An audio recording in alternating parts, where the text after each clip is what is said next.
real Americans. And as you all know, in 21st century America, the exact opposite has happened. I want to tell you, however, I am an inveterate optimist.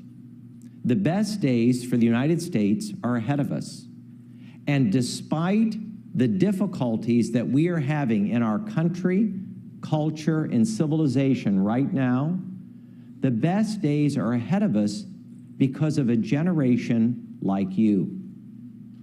Conservatives have learned that in an era of spiritual regression, in an age of aggressive secularization, we conservatives have learned that the things of faith and the Spirit are far more important than the things of government and the institutions.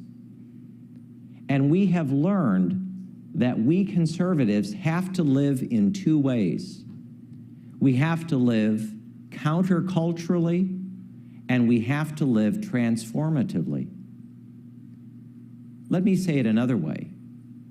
The exciting thing about being a young American in 21st century America is that we have a country, a culture, and a civilization to reform and to preserve. And I feel very confident that your generation is going to move us into that direction. I was in a debate last week, a major debate, and I was the only conservative on the stage. And we went through almost an hour in this debate of all of the things that America needed to do in the 21st century, right, to move us forward. It was about expanding, they said, the members on the Supreme Court, right? It was about further opening our borders. It was about what they called the liberation of the human spirit. We all know what that kind of talk means. And when it came around to me, praise God, I was the fourth and final speaker, I said, no. We need to focus on limiting the role of Washington, D.C., shrinking the government, shrinking the regulations, shrinking the tax base, but increasing the quotient of character and virtue in the rising generation of young Americans. And one of the women on the stage actually laughed out loud. She said, "You are articulating a vision, are you not, of 1941? And I said, no, quite the opposite. We know what happened at Pearl Harbor in 1941. I said, you need to get out more. I said, you need to come to Young America's Foundation. I invited her to come. She thought this was very humorous. I said, come to Young America's Foundation and meet the next generation of senators, congressmen and women, presidents of the United States, governors, local officials, but above all, come meet the young people who understand that culture leads. Culture is far more important than politics. It is the left wing that believes that if we can just get the right political quotient, that we will move the country forward. But it is conservatives who know that you have to get the culture right first. And we've got a tall task ahead of us. May I ask you all a question? And please be candid. How many of you feel great about the future of the United States of America? I've been asking this question over time, especially to young conservatives. When I began asking this question 20 years ago, almost all the hands went up. And you can plot on a graph over time that some of the hands have gone down. It's not because any of you believe less in the United States of America, but you live every day in the culture and you see what has happened. And you are, in my view, here today because you want something better and different for the country. And at the expense of sermonizing or lecturing or being Solomonic, I want to stop here for a moment.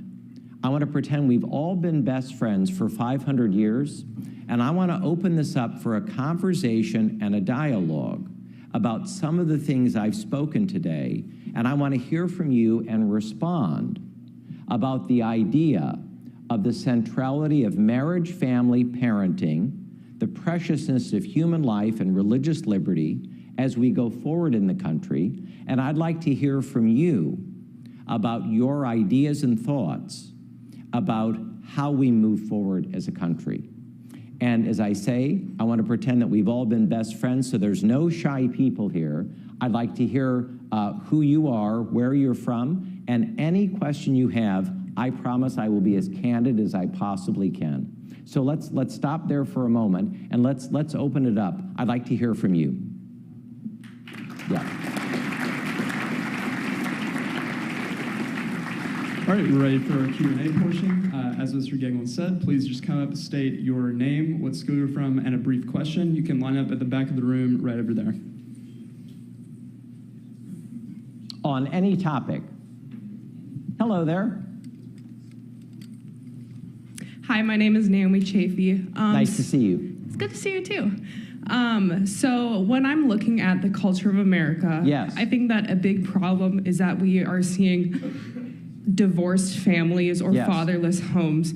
So how do we go about changing that in the culture? I am thrilled you asked that.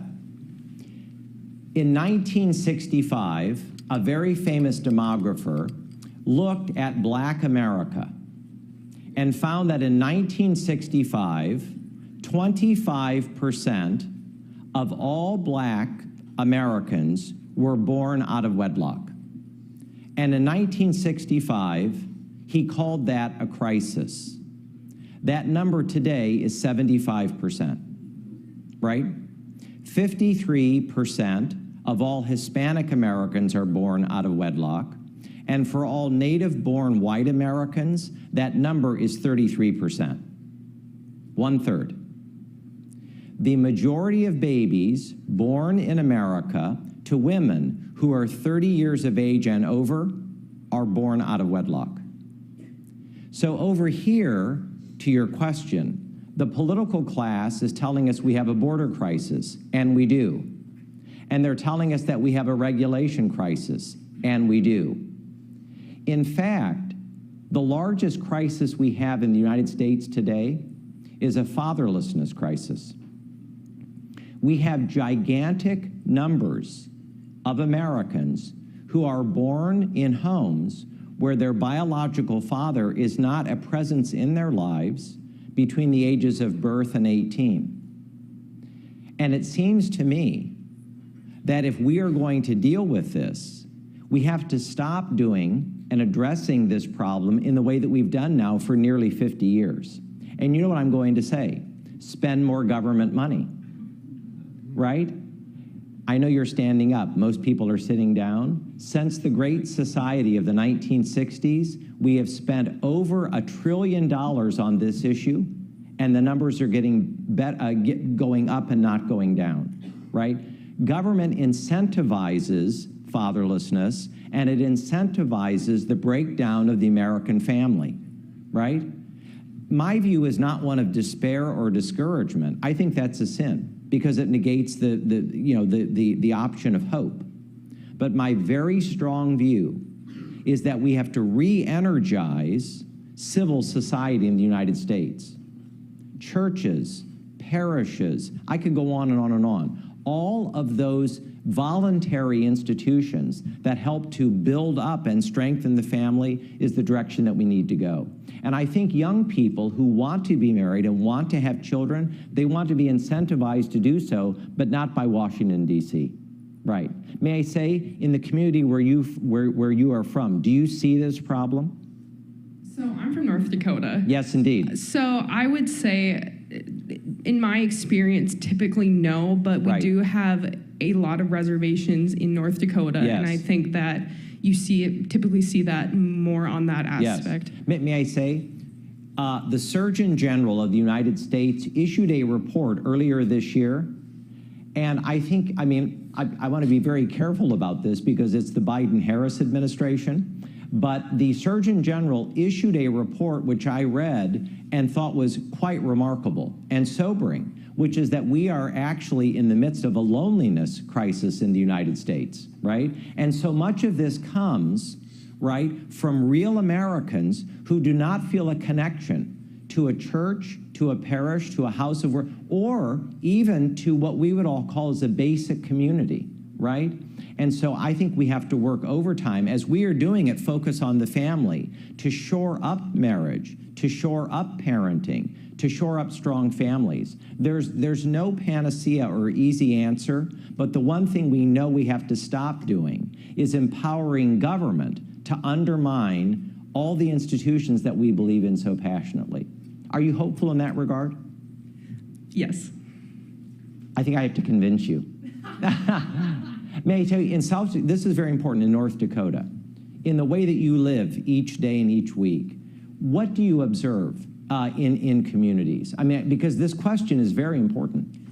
I think that when I'm looking at like people my age, and I guess even the generation above me, I see a lot of discourse and a lot of people not wanting to be a part of the community. Right. And that being like in the nuclear family is not encouraged anymore, and like the sexualization right. of our culture is just yes. so, it's just, everyone is just doing it now that it's like, right. Right.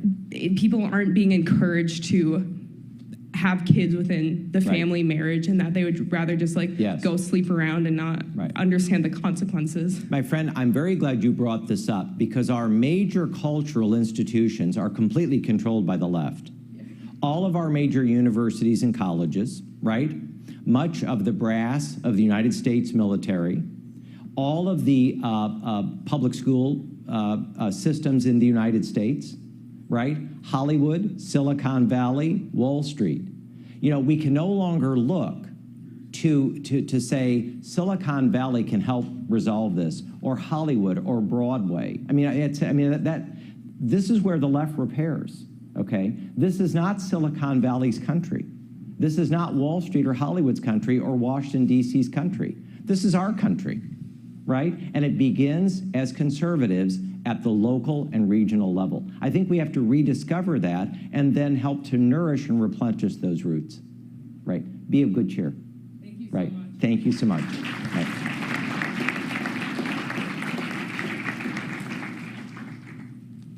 Hello, sir. My name is Caitlin Ricker, and I go to Georgetown University. Nice to see you. You as well. And you were just talking about... Are you a Washingtonian? No, I'm from Indiana originally. Oh, great. So am I. Oh, really? Where I like you even better. Oh, awesome. Yes. I'm from Fort Wayne, Indiana, the center of the universe. Okay, I'm from Indianapolis. I have lived and worked here for 35 years, but I'm like a potted plant, which is that all of the views and values and principles that I was raised with, I have never forgotten. Mm-hmm. And I bring all of those people and all the things they taught me from the Midwest here. I absolutely agree, and I feel the same way. I'm thankful that Indiana gave me the character that I have, yes. and I think a lot of that comes from church, yes. being raised in church, and you were yes. just talking about civil society. Indeed. Like church. Yes. And my question for you is, about 30% of Americans now identify as non-religious. That's correct. We just talked about how valuable church and civil society is yes. in building these morals and character, but how do we get people to actually go back to church or go to these communities? Because we live in a free country where we can't say you have to be involved in such and such civil society. Right.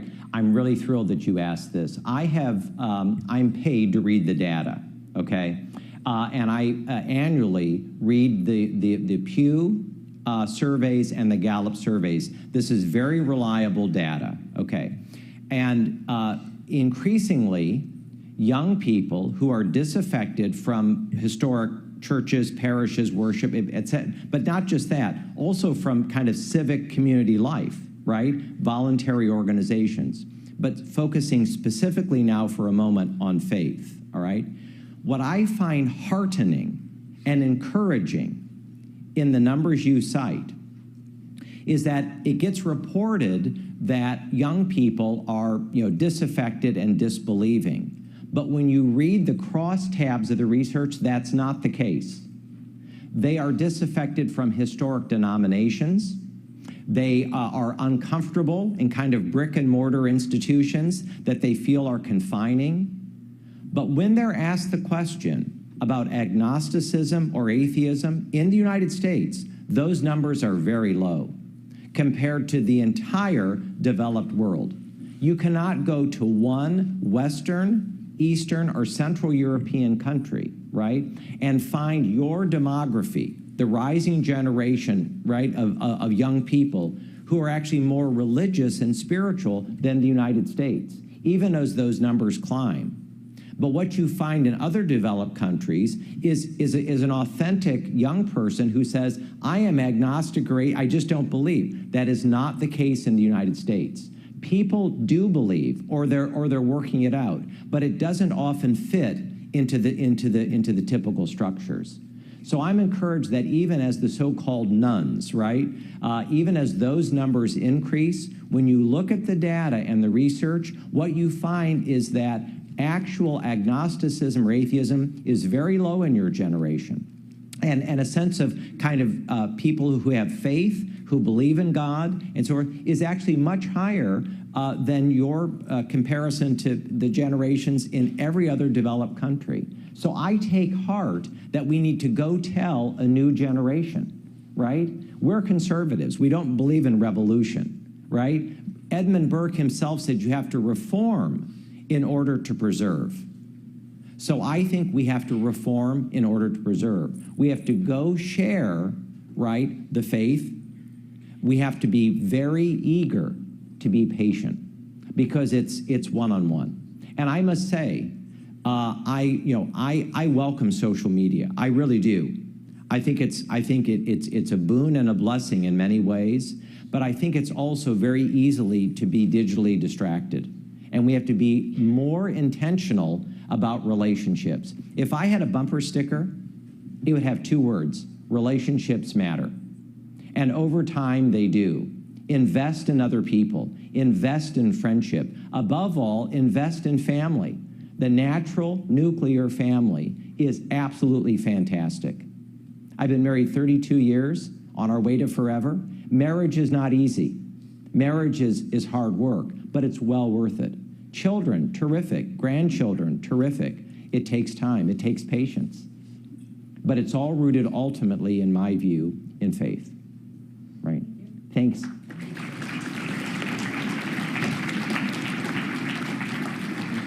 Hi, my name's Max Langman. I go to Liberty University. Nice to see you. I've been an adjunct professor in the School of Government at Liberty for 17 years. Oh, really? Yes. Nice. Well, I love the name, Liberty. Yeah. So my question is kind of, I see people, especially where I live in California. Yes. People are... Where in California are you from? San Diego. Okay, sure. A lot of people are going back to church. Yes, they are. But I feel like as a community, based on what I'm seeing, it's like they go in, they feel good, and then 10 minutes later, they completely forget about the whole message. Right. So I guess my question is, how do we, or how could I or any other people kind of like help them kind of live out the Christian life, I guess? George Orwell famously said that the first duty of an intelligent person is to restate the obvious. And sometimes, as believing Christians or believing Jews, sometimes I think we take too much for granted.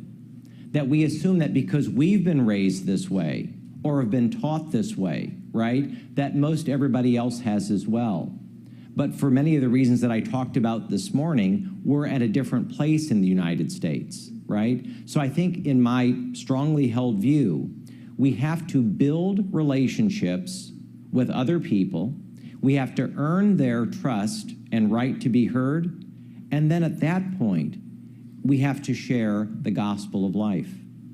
And I think that that is the beauty of faith, right? That we don't push it, right? We don't lobby for it, but we share it organically. And I think it takes time. But the beautiful thing is the following, and I feel this with every fiber of my being.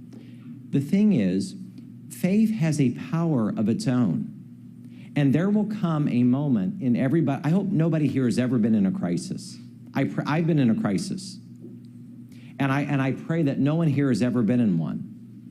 But if you have been in a crisis, you realize that you might be a strong person in every manner, but ultimately, we are made for something bigger, that we're made for eternity. We're made for a relationship with God himself. And it's not just kind of emotional reassurance. There is timber and strength in that relationship. And I think it's very concurrent with the best in the American experience. In the United States, faith is a fundamental part of the building of our country, right? No Judeo-Christian tradition, no United States of America. They go together.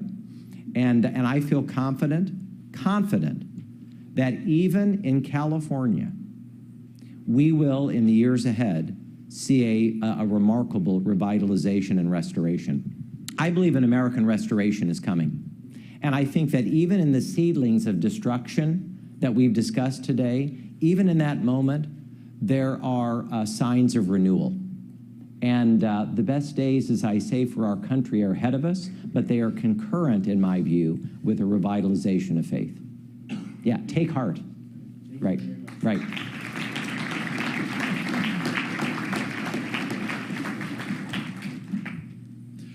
Hello, my name is Joshua King from Brigham Young University. Nice to see you. I was just in Salt Lake.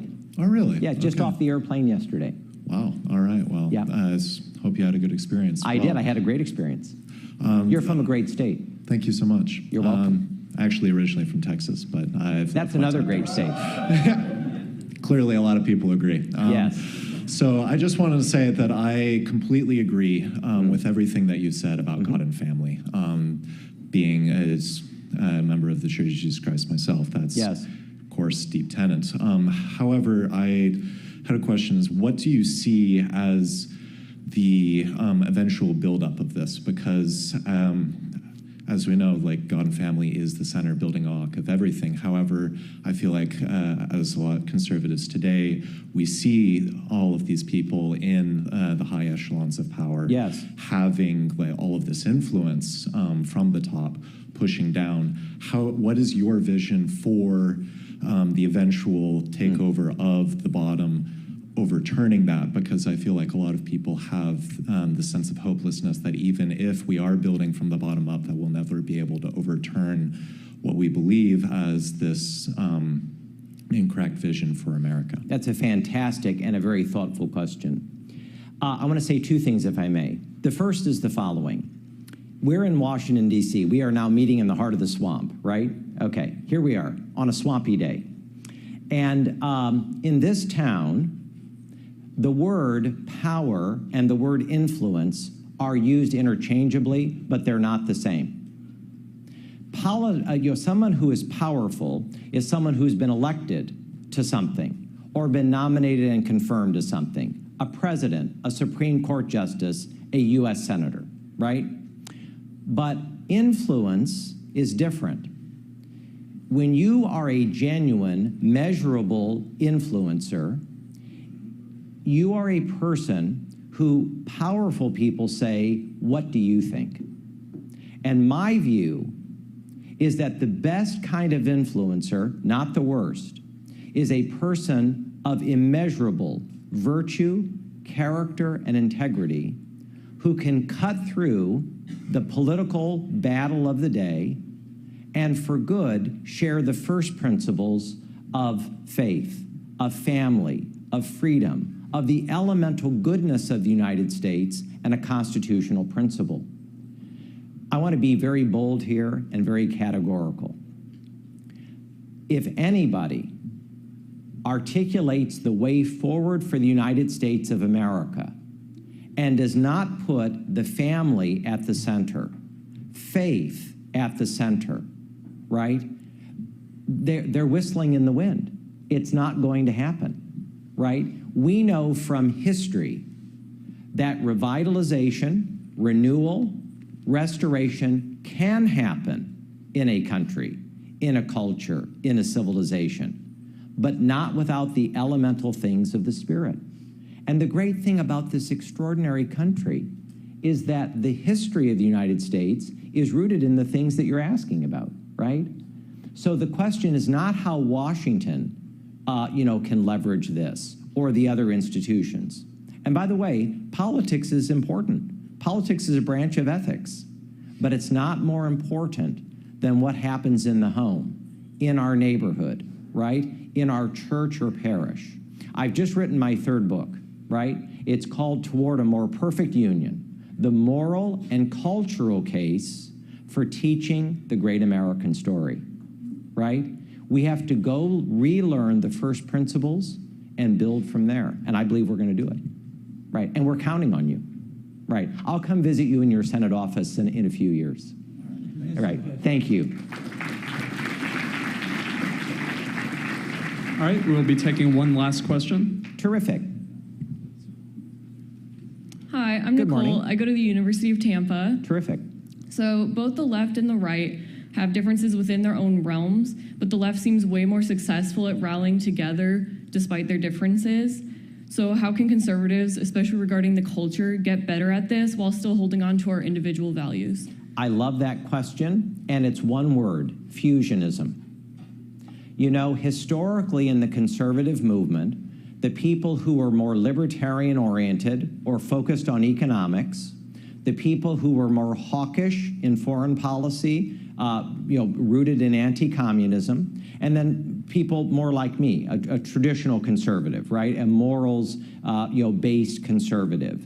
The three camps that comprised American conservatism, we got together and we determined that we were not going to articulate all the things on which we disagreed, but from the great Ronald Reagan, we learned that someone who agrees with you 80% of the time is called your friend, right? The left is eager.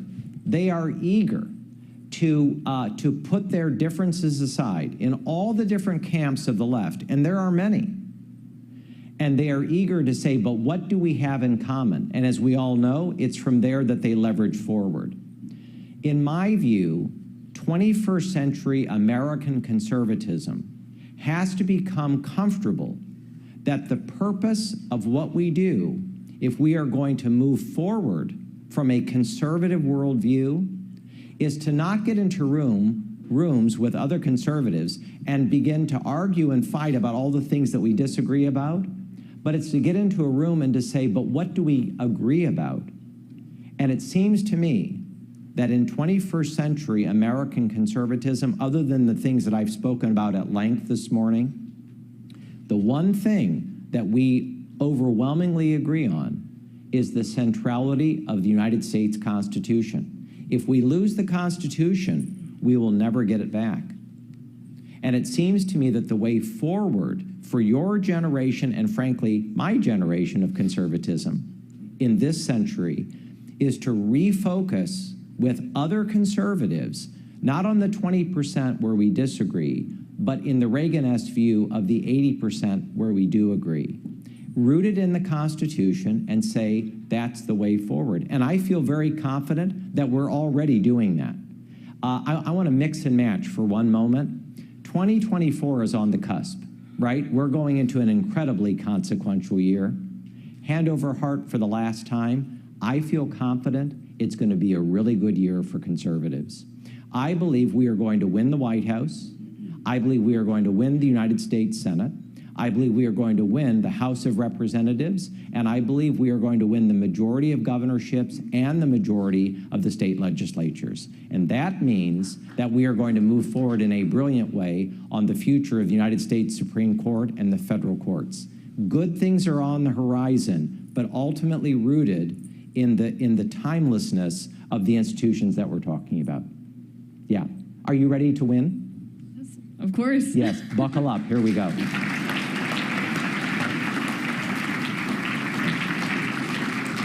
That concludes our Q&A portion. Thank you, Mr. Gaglin. Thank you. God bless you, and God bless the greatest country in the history of man, the United States of America. Thank you all.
have the honor of introducing our next speaker, Speaker Newt Gingrich.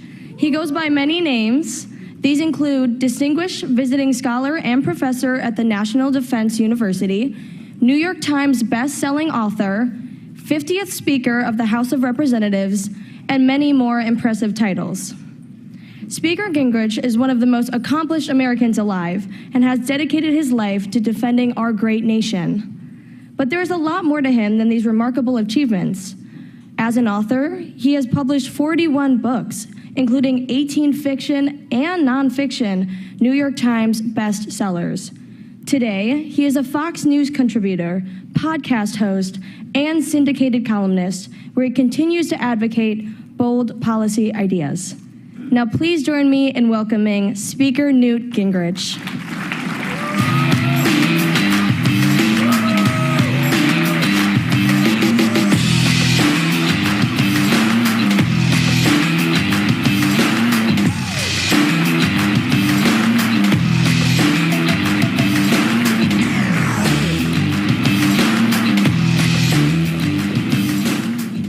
I've spoken to many of these annual gatherings, and one of the reasons I'm always willing to do it is you guys are so generous when I walk in that I feel better just by the act of how nice you are and how much you applaud.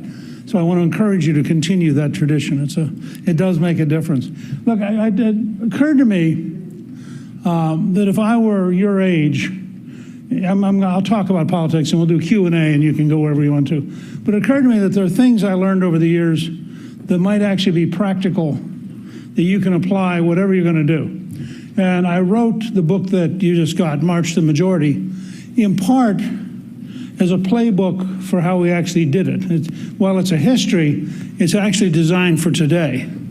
Because it took me 3 races to win a congressional seat. I lost in 1974 in Watergate, in 1976 with Jimmy Carter at the head of the Democratic ticket. Then, when I finally won in 78, I said, gee, we've been in a minority for 24 years in the House. Shouldn't we have a plan to become a majority? And they said, that's a great idea. Why don't you chair the planning committee? So before I was even sworn in, I was planning how would we get to be a majority. Now, I want you to know it was a much bigger mountain than I thought. We tried in 80, 82, 84, 86, 88, 90, and 92. And finally, after 16 years, we became a majority in 94, and people said, well, that was a really good year. Well, yeah, but all the years before that, we were learning, we were making mistakes, we were growing, and we had to build a new party, both a new party in size. The House Republican Party just wasn't big enough. It was like a mid-sized college team playing in the Super Bowl.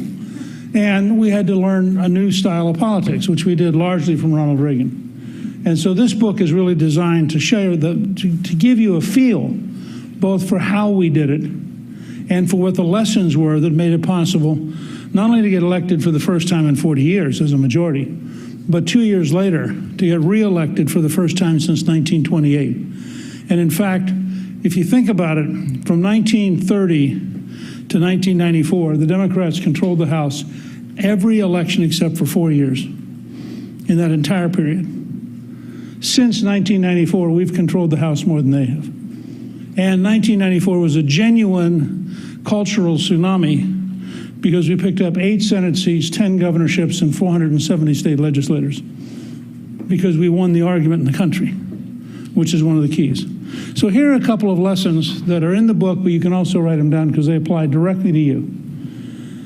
The first is, I tell people, you ought to dream big, particularly when you're young. You ought to dream big, but then you have to plan to work hard, learn every day, and be true to yourself. Now, those 4 things allow you to have a life that's really fascinating and to do things that you'll look back on in later years and think, gosh, how did I get there? And how did this happen? Because life is a lot bigger than you are. Second, we really try to teach our teams a very simple 4-word process. And it's a process. It's 1, 2, 3, 4. It's not a hierarchy. Listen, learn, help, and lead. When you go back to your colleges or you go back home, try it out. The first thing I try to do in every meeting is listen to the other people. The world changes, new things happen, and I know that I don't necessarily know. Now, when you listen, and by listening I mean really, and by the way, you can apply this. You go to some kind of a cocktail party and the person next to you is babbling and you're standing there being bored. If you can figure out what they've done or what they know that you don't know, you can suddenly turn it into a really educational conversation. So they've been in Sicily and you haven't. Well, what was Sicily like? But that means you've got to be open to learning about whatever it is that comes up next. Now, if you listen to people and you learn from them, you almost always help them. The reason is simple. Think about your own life. People get it out in the open. They get it off their chest. They ventilate. And in a lot of cases, as they tell you their problem, they'll suddenly figure out the solution because they get it out of themselves and they can now look at it. If people know that you will listen to them, learn from them, and help them, they'll ask you to lead. When they ask you to lead, first thing you should do is say, this is my vision of where we're going. This is my strategies. These are my strategies for getting there. And these are my proposed tactics. And you immediately go back and say, what do you think? And so you turn every person into an advisor. And they enrich you by telling you what they think of you don't try to sell them your plan. You try to offer the plan and then listen to them and prove it. And that process of doing it over and over and over, things change.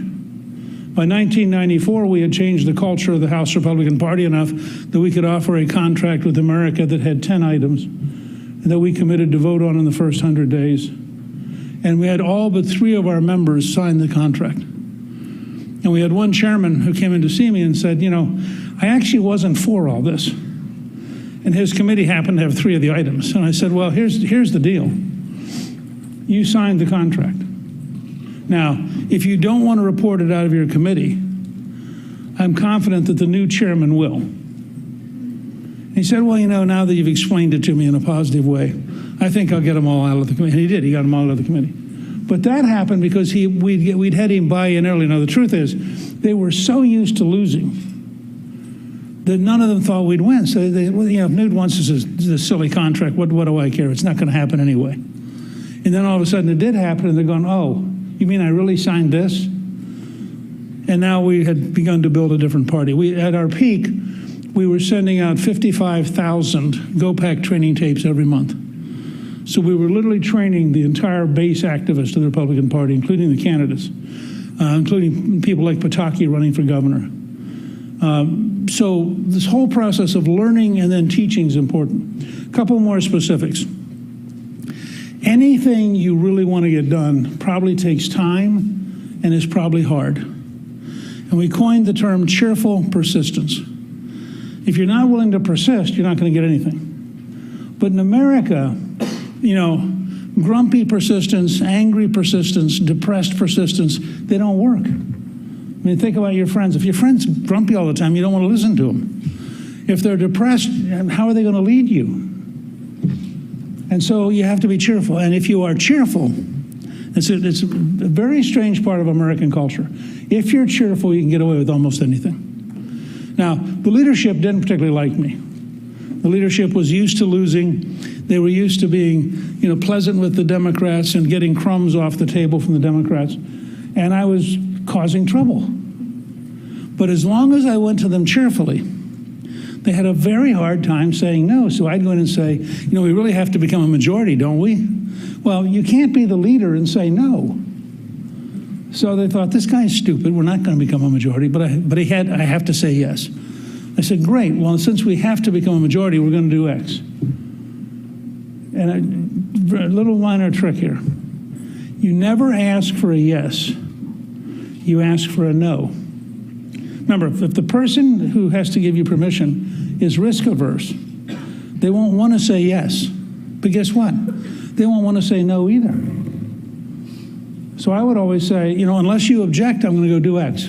Well, they didn't want to object because that put the burden on them. But then that meant I had to carry the burden of doing it. And occasionally, frankly, it blew up. I mean, I got a reputation somebody once said I had 10 ideas a day and one of them was good. But I was churning. I was trying to figure out how to do this. Once we won, we negotiated with Clinton. And the size of our majority was so great that they literally had a White House meeting in June of '95, and the liberals on the White House staff said, you have to stand up to Gingrich and you have to fight for liberalism. And Clinton, who had been the youngest governor in the country in 1978, lost in 1980. And he lost the governorship, he lost the state police car, he lost the airplane, and he lost the salary. And so he'd figured out losing was not good. And he said to the White House staff, if I do what you want, I'm going to lose the presidency in '96. But if I work with Gingrich, I might get reelected. So we sat down, we got welfare reform, we got Medicare reform, FDA reform, telecommunications reform. We ultimately had the largest capital gains tax cut in history. And we balanced the federal budget for 4 straight years, for the only time in your lifetime. And the trick was really simple. I can tell you the model. In a free society, everybody has to win. So think of it as setting up a box. One side of the box is what he has to have. One side of the box is what I have to have. Part of the box is what he cannot give up. And part of the box is what I can't give up. Now, in between those 4 sides, there's a deal somewhere. But you have to be aware of all 4 sides. And you have to think it through, and it takes a lot of creativity. We met for 35 straight days, not straight days, we met for 35 days, face to face, in getting the balanced budget done. And that's what it took. And it took a lot of listening and learning. So those are just general ideas. I'll give you one last one that may surprise you. If you can train the people you work with to learn to say yes if rather than no because, you will get a dramatic increase in productivity. Now, let me give you, think about just the way humans react. I have an idea. Why don't we have pizza for lunch? You say, no, we can't have pizza for lunch. Now, first of all, no is a downer. You just rejected me. And now I got to decide, do I care enough about getting pizza that I'm going to argue with you? Or do I just kind of withdraw because you hurt my feelings? But if you said, yes, we could get pizza for lunch if only we had money. Now, first of all, you just gave me the same information as the no. But because you said, yes, I feel better. You listened to me and you made me feel good. And then I can say something clever like, I have a credit card. Now, if you literally chart this out, think about it. When you say no, the other person is stopped. Their feelings are hurt, and they have to decide whether or not they care enough to argue. When you say yes, they have an increase in endorphins. You've now validated them. They're a smart person. That's a good idea. Unfortunately, we can't do it because we don't have any money. Because you said yes, we're now in a conversation. You didn't end the conversation. You continued the conversation. So, a couple of thoughts. A lot of what I just told you is how Kevin McCarthy is running the House. He has an extraordinarily hard job, much harder than mine. First of all, I was the guy who brought us out of the wilderness after 40 years, so people will need to say, okay, that worked, why don't we try some more? Second, I had a much bigger majority. You can really understand the Congress if you understand a very simple principle. The Senate is a country club. The House is a truck stop. And in the truck stop, you have 435 senior class presidents. Every single one of them has won their race themselves. They represent their district. They arrive as co-equals. They each have ideas, and they each believe in their ideas. And they have pretty strong egos or they couldn't survive politics. And so you get your side of it in the room, and in Kevin's case, his side is only like a 5-vote margin. So any morning that 6 of them are mad at him, he doesn't have a majority. So he's got to figure it out. I tell people it's like riding a bicycle. He has to keep forward momentum to keep the bicycle up. Because the minute he stops, there are going to be 20 of them who are mad. And then it's very hard to put back together. Now, he went through, I mean, how many of you are aware that it took him 15 rounds to get to be Speaker? Okay. Now think about this. We actually last night had a wonderful retirement party for Dan Meyer. Dan Meyer is the only person in history to serve as chief of staff to two speakers. He was my chief of staff. He came back to become Kevin's chief of staff. And part of the retirement gift was a picture of the three of us, and then the actual congressional record vote from the day I was sworn in and the day that Kevin was sworn in. I was pointing out to Kevin that I actually won on the first round, but I had a much bigger majority. Kevin, on the other hand, took 15 rounds, but he had a very simple project. And this is an example of thinking strategically. Kevin's job for 15 votes, imagine you're sitting on the House floor for the 8 or 9 or 10 minutes that the vote takes. And then you don't make it. And then you get nominated again. And you're sitting there and you don't make it. He had two jobs. Smile. Remember, cheerful persistence.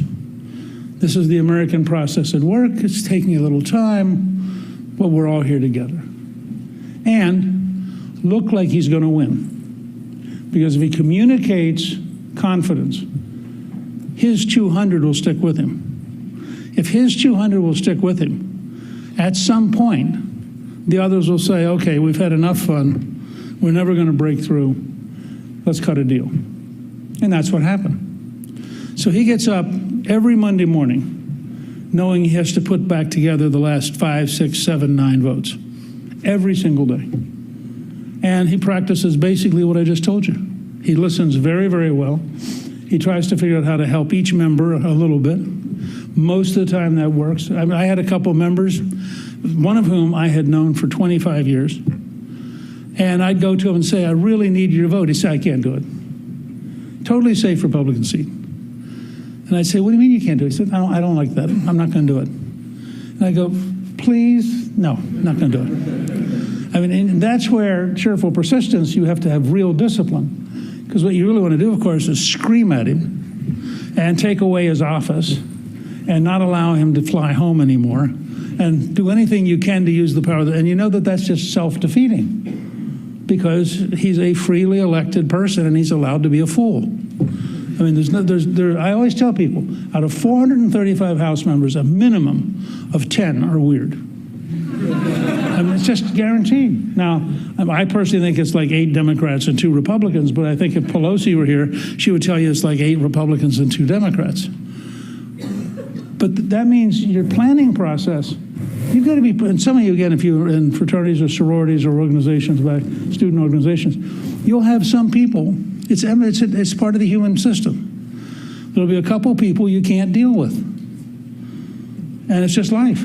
And then you've got to figure out how you're going to manage you in order to manage them. Because your first reaction is to get so frustrated that you want to do something. So, 1 or 2 more things, then I really want to get to questions because you guys, it's always more fun when you get a chance to ask whatever you want to. You kind of educate me by what you want to know. So a couple quick things. By the way, I understand that Vivek was here last night. Did he do a pretty good job? Yeah. I should tell you, brief commercial. We do at Gingrich 360, I do 3 newsletters a week and 3 podcasts. They're all free. We've done 2 podcasts with Vivek, and then I did his podcast before he announced. I think he's very smart, and I think he may presently be a serious contender. He's growing. He's articulate. He's energetic. He's different. In many ways, he is to this round what Trump was in 2016. He's the non-politician business guy, and I think I'm very impressed with him, and I think he has a great future. So, a couple of political comments, because you're going to ask it anyway. I think the odds are very, very high that Trump will be the Republican nominee. In fact, I think they're higher. Okay, we now know where the Trump faction sits. They all get together over there in the corner and say, okay, all the Trump people sit here. I think the odds are higher that Trump will be the nominee than Biden. because I think Biden is on a long downward curve. And part of what keeps him propped up is Kamala. I keep telling people you would never want to actually impeach Biden because then you'd get Kamala. And Kamala, without corruption and without cognitive confusion, is more dangerous to the future of America than Biden is. So I think you got to be careful about that. I think the great challenge, and it's going to be fascinating to watch it play out.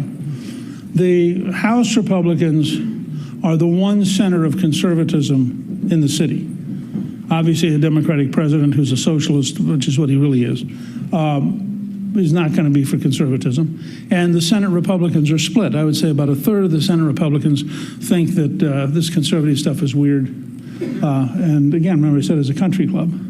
And so they think you sort of have to say you're for those things, but you don't want to vote for them. And so the pressure on McCarthy to figure out the right balance. And if you watched him in the debt ceiling fight, the trick was to create a fortress.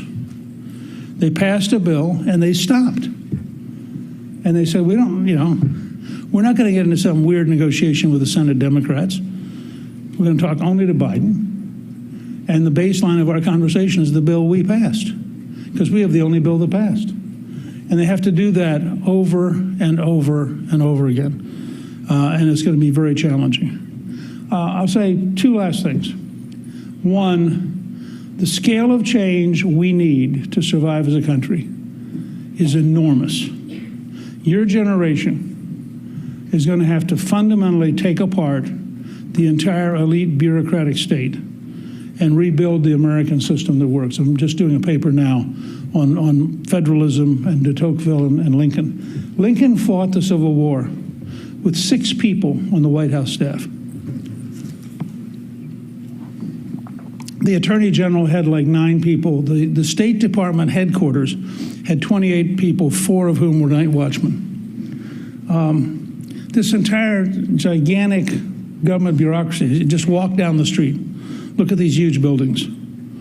They symbolize the centralization of power in Washington. They are a direct threat to freedom. And if you doubt that, I suggest 2 TV series, one called Yes, Minister, and the other called Yes, Prime Minister. They were both done by Anthony Jay, who was an advisor to Margaret Thatcher. And he would actually go to the government, find some example that was insane, turn it into comedy, and then make it into a TV show.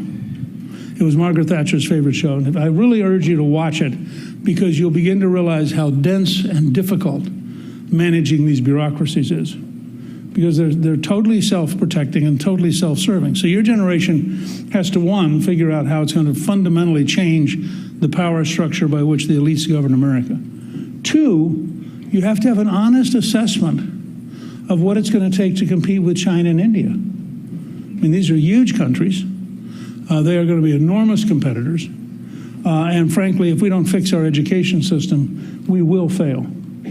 I mean, you cannot have people graduating who can't do anything. We have 21 schools in Baltimore City in which not a single student can do math. Not one. Now, how are they going to compete with the Chinese? And so you have a crisis of your institutions, and your benchmark ought to be, what does it take to remain the most successful country in the world? And that's a level of wrenching change at every level. And you're going to have to do it. Either that, or you're going to have to accept sliding into subservience and allowing both your domestic bureaucracy and your foreign dominant countries to define the rest of your life. So your generation will be called to a huge challenge. I think you can rise to the occasion. We've done this before, but it is a real challenge, and it's going to be, I think, a very exciting time, and we're going to have to learn a lot to get it done. So if it's okay, I'm just going to toss it back to you guys.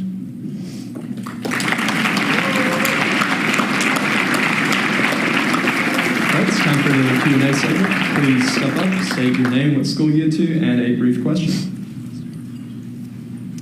Mr. Gingrich, thank you for coming. My name is Arthur Garcinian. I study in Emerson College in Boston, Massachusetts. I'm originally from Moscow, Russia, and I was born and raised in a very conservative environment for very progressive environment here in America, and my school is very, very far left. We all have pronouns, all of those craziness, and when it comes to abortion, a lot of people are pro-choice, and professors are very liberal to say that there's a privacy clause, an equal protection clause that justifies abortion, and I had just a hard time arguing about that, and I just want to know your opinion why this doesn't justify abortion. Thank you. Well, first of all, I don't think that there's any, personally, I don't think that there's any clear argument. The question becomes whether or not you're dealing with life. Okay? So if a fetus is not alive, then the privacy clause may apply. If you think, on the other hand, that upon conception the fetus is alive, the question then becomes, what's the level of protection that that second life deserves? And can you find a balance that both protects the woman and that protects the baby? And I think most Americans have concluded that abortion can be acceptable up to a certain point, but that there is a time after which it really becomes the equivalent of killing the baby. And for most Americans, that's about 15 weeks. On the left, they've gone to the point of saying not only can you kill the baby on the 9th month on the last day, but in at least 2 states there are bills in the legislature to allow you to have up to 30 days after the baby's born to decide whether or not to kill it. That's a straight-out argument about whether or not babies are alive. So, if you think the baby doesn't exist, I was converted to a more aggressive pro-life position by a woman who came up to me at a luncheon one time and said, that is not a fetus, as far as I am concerned, that is just an organism like a cancer. And I said, let me get this straight. So I get to choose when I look at the sonogram, that's just a random organ like a cancer, or it's a baby. I decided I wasn't much into the cancer concept. But I think people who do believe, in fact, that the baby doesn't exist have a legitimate argument. But it's an argument. It's not. They don't have the right then to impose that on others. And you have to make a decision. Okay.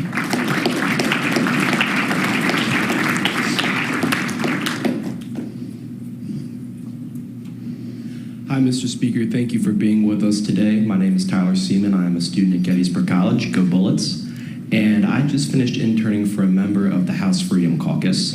What is their greatest strength and their greatest weakness? Okay, well, first of all, I'm delighted to see you.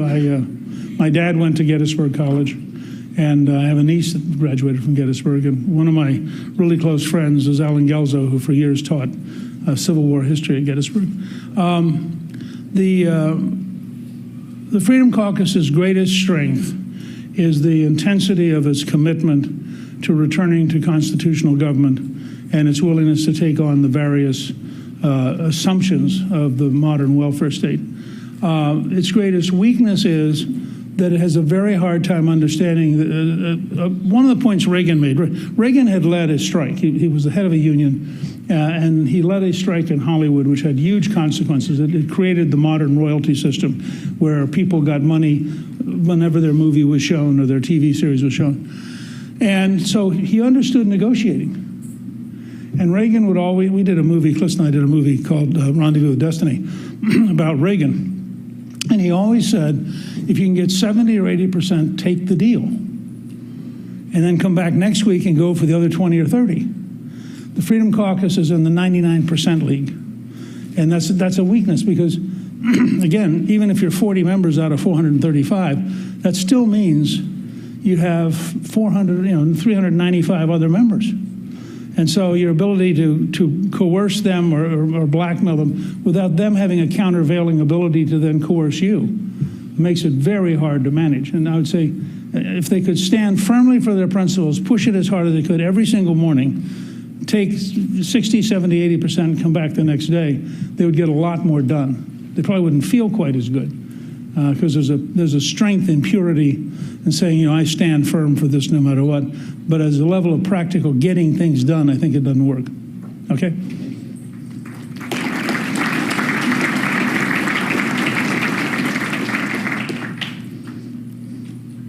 morning, Mr. Speaker. My name is Matt McDonald. I go to the University of Alabama, and my question pertains to the 2022 election, sorry. Although Republicans retook the House, there was no red wave that was expected comparable to the 1994 Republican Revolution. What do you believe is the root cause of that, and how can we prevent an underwhelming election from happening again? I think first of all, it's a great question. I was wrong. I thought there would be a wave. I had to spend a lot of time after the election trying to figure out what is it I didn't understand. And I would say it's a couple things. First of all, the Republican consultants are out of sync with the modern world. I'll give you an example. In Pennsylvania, the Republicans have this passion about spending your money in October. In Pennsylvania, by October 1st, 60% of the vote had been cast. So by the time they got around to running their ads, 60% of the vote was no longer available. And that's a constant challenge. So one, you've got to figure out, and I wrote a paper on this, that the Democrats focus on the election and Republicans focus on the campaign. So the Democrats focus on turning their vote out from day one. And the longer the process of voting, the better it is for them, because what they're doing is they then shrink down the number of people they have to focus on. So the first 100,000 vote, that's done. Now let's go to the next 100,000. We spend an enormous amount of money on TV, partly because most of our consultants make money off television. I mean, I think the consulting class really has a lot to do with this. So we have to rethink that whole process and be honest about how modern elections work. Second, it is only the second time in 19 off-year elections that independents did not vote against the incumbent White House. Democrats carried independents by 2. I think that's because Republicans focused on mobilizing the base, and they didn't think through, now how am I going to attract independents? Places like Nevada, where the sheriff attracted the independents, he won the governorship handily. The Senate race where they didn't attract independents, they lost the Senate seat in the very same state. 3, while McCarthy had done the right thing in developing a commitment to America, it didn't, and I bear part of the burden of this because I'd been through it before. He had to do 2 things he didn't do. He had 150 really good ideas, which you could see if you went to committoamerica.com. They'd all been developed by his members. They were mostly very terrific ideas. You can't sell 150 ideas. I mean, there's a reason that the contract with America had 10. I figured if that's the most that Moses could bring down from the mountain, it's probably the most you can campaign on. And so he should have taken the 10 most popular and driven the system and said, now we're also going to do these other things, but let me tell you about these. The second thing was when we did the contract with America, Haley Barbour was the Republican National Committee chairman, and he made the commitment to us that if we could get our act together to actually have a contract, he would buy 4 pages in TV Guide, which at that time was in 92 million households every week. And so you can actually see it at the Smithsonian Museum of American History. We had this 4-page ad that came out, and it's literally in 92 million homes the same week. Now, when I'm on radio or TV talking about the contract with America, I've begun to make it into a thing. And you have to and then people thought we were positive. If we had run an anti-Clinton campaign, we would not have become a majority. But we ran a very positive campaign about very positive ideas, and it broke through. And if you go back and look at the commercials, our consultants now run really stupid negative commercials. And you're an average person going, okay, I agree with everything you just said, but what are you going to do for me? I mean, it's not enough to just be negative. And at least that's my analysis.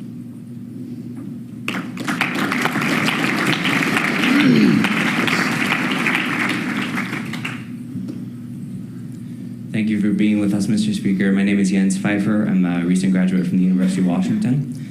You said a minute ago that a weakness of the House Freedom Caucus is that they don't really have the ability to compromise. But I have to say I sympathize with them pretty strongly because on a lot of the issues that are prevalent today, it seems there isn't a lot of room for compromise. Issues like abortion, like transgenderism, gun policy, etc. So what do you see as the biggest areas where there's room for compromise in the modern political landscape? Well, let's take the 2 you just mentioned. Okay, you can have an honest discussion. If you were for no abortions at any time under any circumstance, it's a powerful moral position, and certainly there are a lot of people who, for religious reasons, believe that. That also is a position that gets you at most 20% of the vote. So you actually are taking a position which guarantees the maximum number of abortions, because you're not going to be able to get the society to go along with you. Now, if you say, okay, I want the minimum number of abortions I can get out of American society, then you have to listen to the American people and figure out what's the point, and the point's about 15 weeks. And at 15 weeks, you get over 60% of the country saying that's right, and the Democrats become the extremists. And so the question you have to ask yourself about abortion is, are you prepared to maximize the number of children we save, which won't be all of them? Or are you prepared to feel morally really good while you actually maximize the number of children who die? And that's a pretty straightforward choice. On transgenderism, I think there are two pretty straightforward arguments. One is science, and I'm sure this will get me booed off of a number of your campuses, but I'm pretty cheerful about saying that biologically there are men and women, that the DNA is pretty clear, and that it's very hard to argue that it's not true. And I actually don't believe in chest feeding as the CDC now encourages it, and I actually think mothers matter. So that obviously, one, it's a sign I'm old, but two, at a cultural level, you win that fight. And the fact that Democrats are no longer allowed to define what a woman is makes them, frankly, look stupid to most Americans. But second, if you're going to get in a fight over transgenderism, focus on third grade. You know, do you really think that a third grader is old enough and mature enough to decide that they're confused about their gender? And you really think that they should then be able to have medicine and operations without telling their parents? And you rapidly find that the most extreme transgender people will, in fact, die on that battlefield. You know, they'll come out and they'll say yes. In fact, some of them say, you know, baby knows as early as 2 or 3 months. Well, that's a really hard position to sustain. So part of the trick is to figure out which is the argument you're going to make. And I think that's, you know, I think what I'm describing is called politics. You know, you can make a case over here for other kind of values. I'll give you one other example, which I think is fascinating. Clista and I went the other night, Speaker McCarthy hosted The Sound of Freedom, which is a very interesting movie. And a number of critics have said, well, he's going after kidnappers in Colombia, and that's a very small percentage of all the children who were sold into sexual slavery. In fact, the most common way you get sold into sexual slavery is somebody you know, either a relative or a friend of the family. And so therefore, this whole thing is misleading. And it hit me. I just did a newsletter about this, urging President Biden to show the movie on the grounds that probably we ought to be able to find a bipartisan consensus that exploiting 6-year-olds sexually is inappropriate. I'm out on a limb here, but I'm guessing that we should be able to do it. Well,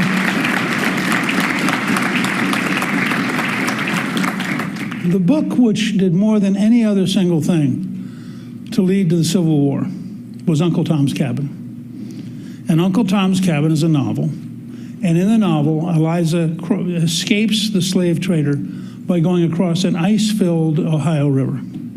Now, you could imagine the critics of that generation saying, the total number of slaves who actually cross the Ohio when it's icy is so small that this is a misrepresentation. But it's an emotionally, unbelievably powerful scene. And when Lincoln met Harriet Beecher Stowe, who'd written the book, who was very short, and Lincoln, of course, was very tall, he apparently looked down at her and said, I understand you're the little lady who started the war. And the impact of Uncle Tom's Cabin on Northern thinking about slavery was so profound. Well, I would suggest to you, if you see Sound of Freedom, it's pretty hard not to be really upset that children that young, 4, 5, 6 years old, are being sold into slavery. And the movie ends with a line which is accurate, which says there are more people today in slavery than at any time in human history. And my wife, when she was the ambassador to the Vatican, was very involved in this and went to refugee camps and talked to people who had been sold into slavery. And it's staggering how common it is, including in the United States. So I don't know if that helped you at all. Okay, that's going to conclude our Q&A portion. Thank you, Mr. Speaker. Thank you. Thank you all very, very much.